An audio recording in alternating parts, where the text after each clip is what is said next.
सबके भले के लिए काम कर रहे हैं, तो गणित फिट क्यों नहीं बैठा 2019 में? सवाल मेरा ये था। और मैं इसलिए भी पूछती हूं क्योंकि अभी जिस तरह से नरेंद्र मोदी से जुड़ रही हैं पार्टियां, वो क्या ये इंगित कर रहा है? अजय जी, इसका जवाब आप देंगे कि वो भाप रहे हैं कि Narendra Modi is coming back to power, 2024 में वो वापस आ रहे हैं?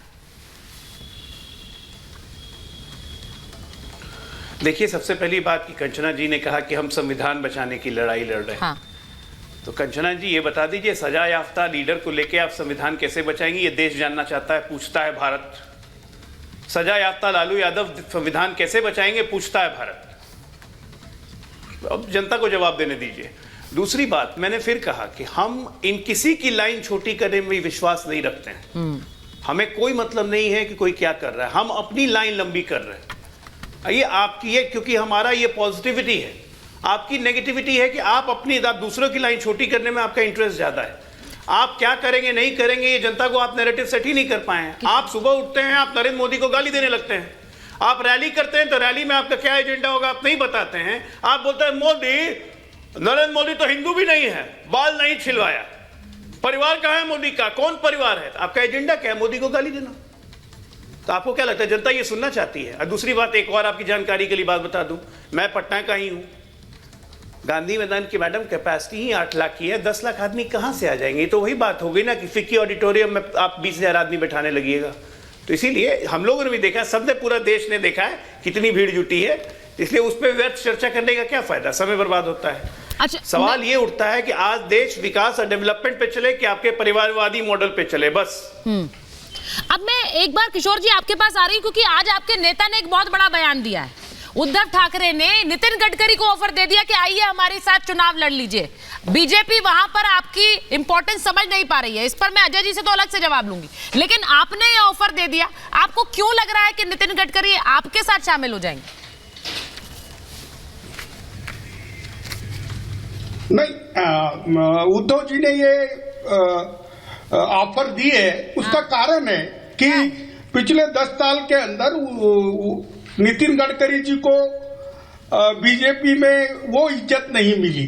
और मैं अभी बता रहा हूं कि नागपुर के अंदर जब मोदी जी ने अपना प्रचार चालू किया यवतमाल से, तो नितिन जी को उन्होंने सभा में भी रखा नहीं था। और एक ही नेता है जो बीजेपी के पास जो प्रजातांत्रिक मूल्यों पे टिका हुआ है, आत्ममुग्धता नहीं है उनमें, तो हमें उनकी कदर है। लेकिन मोदी जी ने पहली लिस्ट में उनका नाम भी नहीं रखा, तो अपमान है। और मोदी जी ने नितिन गडकरी जी का पिछले 10 साल में जो अपमान किया, उसके लिए उद्धव ठाकरे चिंतित है।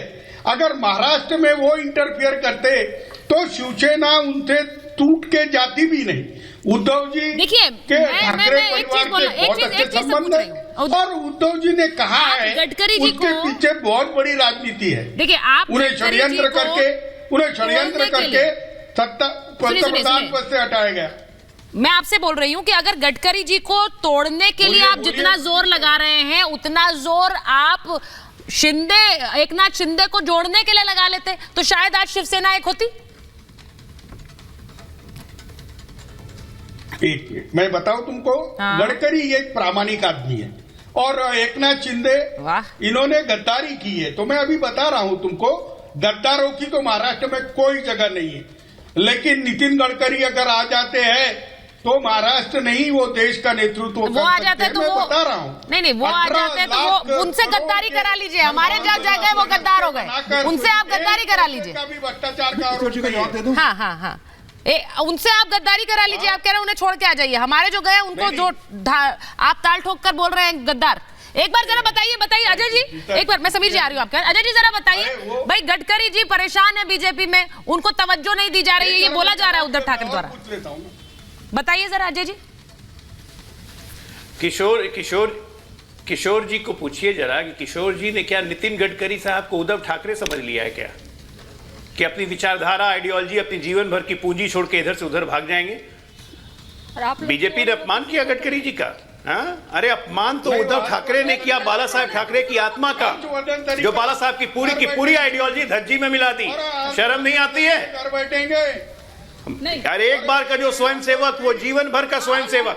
आप लोग आरएलडी तोड़ लो। आप लोग गडकरी जी हमारे पूर्व राष्ट्रीय अध्यक्ष, मोदी सरकार के सबसे टॉप मोस्ट मंत्री, उनको बुला रहे।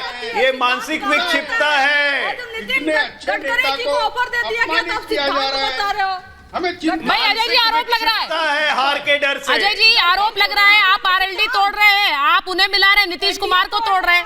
आप एनडीए तोड़े, आप सारी पार्टियों को, अपोजिशन को कोशिश कर रहे हैं। अरे आरएलडी को क्यों तोड़ेंगे? आरएलडी को तो ये लोग 7 सीट दे रहे थे। सिद्धांत आरएलडी खुद छोड़ के भाग आई, बोलिए नहीं रहना इनके साथ हमें।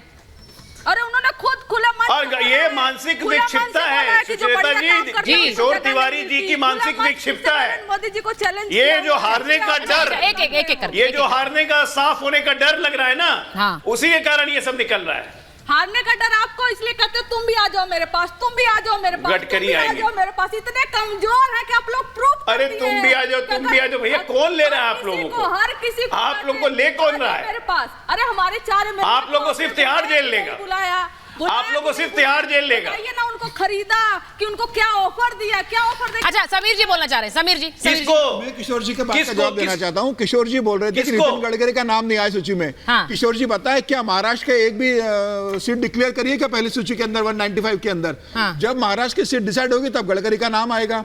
वो किशोर जी कार्यकर्ताओं के अपनी विचारधारा की बात कर रहे थे। किशोर जी ये बता दे कि प्रियंका चतुर्वेदी क्या शिवसेना की कार्यकर्ता रही थी जिसे राज्यसभा भेज दिया गया?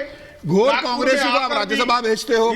बाला साहेब ठाकरे की विचारधारा से आप धोखा करते हो। आप शिवसेना को सोनिया सेना बना देते हो और फिर आप कहते हो कि भारतीय जनता पार्टी साथ नहीं देती। चुनाव विधानसभा और लोकसभा भारतीय जनता पार्टी के साथ लड़ते हो, सीटें आपकी भारतीय जनता पार्टी के कारण आती है और सरकार आप कांग्रेस के साथ और राष्ट्रवादी कांग्रेस और बना लेते हो। तो अगर आप चुनाव भारतीय जनता पार्टी के साथ लड़ते हो तो आपको किसने अधिकार दिया कि आप कांग्रेस सरकार बनाने चले गए? 55 विधायक आते हैं और जिस पार्टी के 105 विधायक रहते हैं उससे आप कहते हो कि मुख्यमंत्री का पद हमको दे दो। तो ये कैसे संभव है? अब जनता ने देख लिया कि आप विचारधारा से कैसे समझौता करते हो। इसका जवाब मैं एक बार जरा बड़ी खबर भी बता देती हूँ कि महाराष्ट्र पर आज शाम को बैठक है। महाराष्ट्र पर आज शाम 7:30 बजे गृह मंत्री अमित शाह के घर पर बैठक होनी है और सीट बंटवारे को लेकर यह बैठक है, जिसमें उनके साथ बीजेपी के राष्ट्रीय अध्यक्ष जेपी नड्डा होंगे, देवेंद्र फडणवीस होंगे, एकनाथ शिंदे होंगे, अजीत पवार भी बैठक में शामिल होंगे। महाराष्ट्र की 48 सीटों का गणित क्या होगा, इस पर 48 में से 48 जीतनी है। वहां अभी किशोर तिवारी जी बैठे हुए हैं। किशोर जी आपके पास आ रही हूं, फिर वरुण जी के पास जाऊंगी। जरा बताइए 48 सीटों का गणित फिक्स करने के लिए ही है वो सीट बैठक। अभी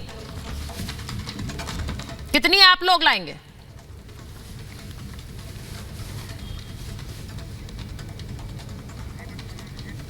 किशोर तिवारी जी आवाज आ रही है? हाँ जी जी आपसे ही पूछ रही हूँ। हाँ मैं आ रहा हूँ बोलता हूँ ना। बोलिए बोलिए। तो हाँ मैं बोलता हूँ महाराष्ट्र के अंदर 48 में से एक भी सीट अगर बीजेपी की आ जाएगी हाँ। तो मैं बता रहा हूँ आलोक जी मैं राजनीति छोड़ दूंगा। बहुत बड़ा स्टेटमेंट है, बहुत बड़ा स्टेटमेंट। गडकरी इसलिए ही उदासीन है। वही बहुत बड़ी बात कह रहे हैं आप।